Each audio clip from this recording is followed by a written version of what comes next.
بسم الله الرحمن الرحيم الحمد لله رب العالمين والصلاة والسلام على أشرف الأنبياء والمرسلين سيدنا محمد وعلى آله وأصحابه أجمعين أما بعد. Inshallah, today we are going to be moving on to the letter Ha, and yesterday we covered the letter Jim. So the first thing we're going to talk about is how is a Ha pronounced. Next, we're going to talk about how is a Ha Mutaharrik and a Sakin pronounced. And finally, we're just going to talk about one common error that's found when a Ha is pronounced. So Ha is actually a pretty easy letter in terms of Arabic. It's just hard pronouncing it for people that are not used to the actual letter. So inshallah, let's move forward.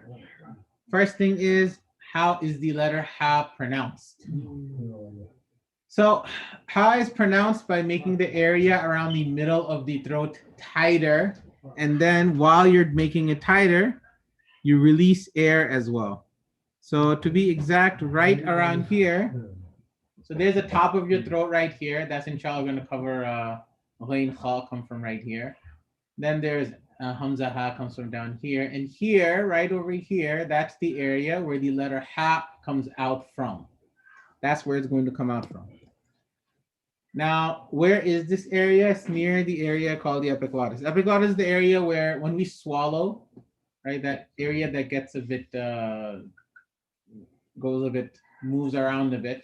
So it gets a bit depressed, that's called the epiglottis, when you swallow and right around that area. So right around that area, that's where your throat has to become tight. So when you say a Ha, you'll actually feel it in your throat when you're saying a Ha. You'll feel that part of your throat. It's like something started touching the back of your throat. Ha. When you say Ha, it's like something is touching the back all of a sudden. That's because you're making the area tighter. When you make it tighter, that's how you're going to pronounce the Ha. One easy way to remember how a Ha sounds or how to pronounce it is, it's not exact, but the sound of Ha is similar to blowing out air outside during winter to see your breath. If we're ever outside and we want to see our breath, right, we don't say Ha. Instead, when we want to see if our breath is coming out outside when it's really cold, we do. That's what we do. And that is almost 90% exactly how a Ha is supposed to sound in the Arabic language. If you go outside and you blow air and you see air coming out, when you do that, that's exactly where the Ha is actually being pronounced from. So that's one way to remember how to pronounce a Ha for people who have a difficulty in pronouncing it. Next, inshallah, let's move on to a Mutaharrik and a Sakin Ha. And they have a slight difference that if you know that difference, it might make it easier or harder for you to pronounce a Ha. So when Ha has a haraka, when Ha has a fatha damma or kasra, then same thing, that middle area of your throat, it's tightened, Ha, it's tightened. Then what happens is you're going to release that tightness, you're going to untighten it, and then make the motion for the haraka, fatha damma or kasra. So Ha, Hu, Hi. So you're going to start off by tightening your throat, and then release it while making the sound of whichever haraka you want to go, whether it's fatha, damma, or a kasra. Now, one very important thing to keep in mind here is when you're saying Ha with the haraka, with the fatha, damma, or kasra, the sound is going to start off with just air. When you start off the sound of a Ha, when it has a fatha, damma, kasra, when you start off the sound of a Ha, it'll just be air.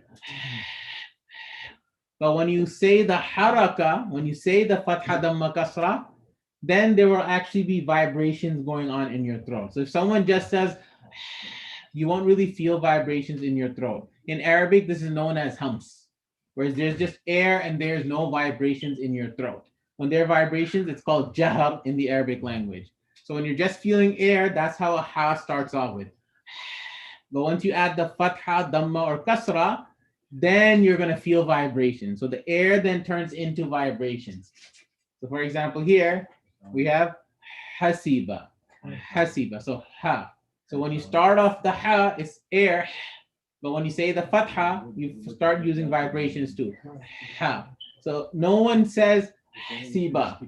That would be wrong. It's not siba or humila. It won't be humilad. Or hisaba. You're going to have to bring in vibrations. Ha, ha. So start off with air, and then you'll have to use the vocal cords to create vibrations. Hasiba, humilat, hisaba. The surah haqa is not al-qa, it's al-ha vibrations. Al-ha. So it starts off with air, and then it turns into vibrations. Al-haqqa. So there are vibrations involved with the ha when you put a fatha, dhamma, or kasra on it. Because at a very complex, at a higher level in Tajweed, fatha, dhamma, kasras are actually considered their own things. They're not technically connected with letters. They're their own things completely. So fatha, dhamma, kasras have vibrations. Ha does not. But when you go into a fatha, dhamma, kasra, the vibrations come in. Some people, when they first try to learn a ha, they think that the entire ha with the fatha, dhamma, kasra is just air. If you try to do that, it's impossible to pronounce the ha. You won't be able to say it. Al-haqqa. The ha's gonna be gone. The vibrations are going to be there. Al-haqqa. So there will be vibrations, but after the initial sound. Now the other way around, when it is sakin, the throat remains tightened while air is released. Right? When it's sakin, then the throat just remains tightened, right? Remains constricted while the air is slowly being released. And in this case, so in the case where it had a fatha dhamma kasra, I said vibrations are going to come in. But when it's sakin, the sound will only include air and there will be no vibrations. Yes, you will have vibrations felt for the letters before or after it, but for the ha that's sakin itself, it's just going to be air and nothing else. For example, yah, sabu. It's just air. Yah. My throat's a bit dead because of the Salatul Tarawih, but yah, sabu. You're not going to say yah. There'll be no vibration, just air. Yah. And the entire time when you say it, you'll feel your throat is a bit like tightened up. Yah, sabu. Muhsinina. Ihsana. So that is the main difference between a sakin ha and a mutaharrik ha. A mutaharrik ha starts off with air, then goes into vibrations too. A sakin ha is just air without any vibrations at all. Obviously, the letters before and after it have vibrations. Ya, sa, yah, sabu. That's different.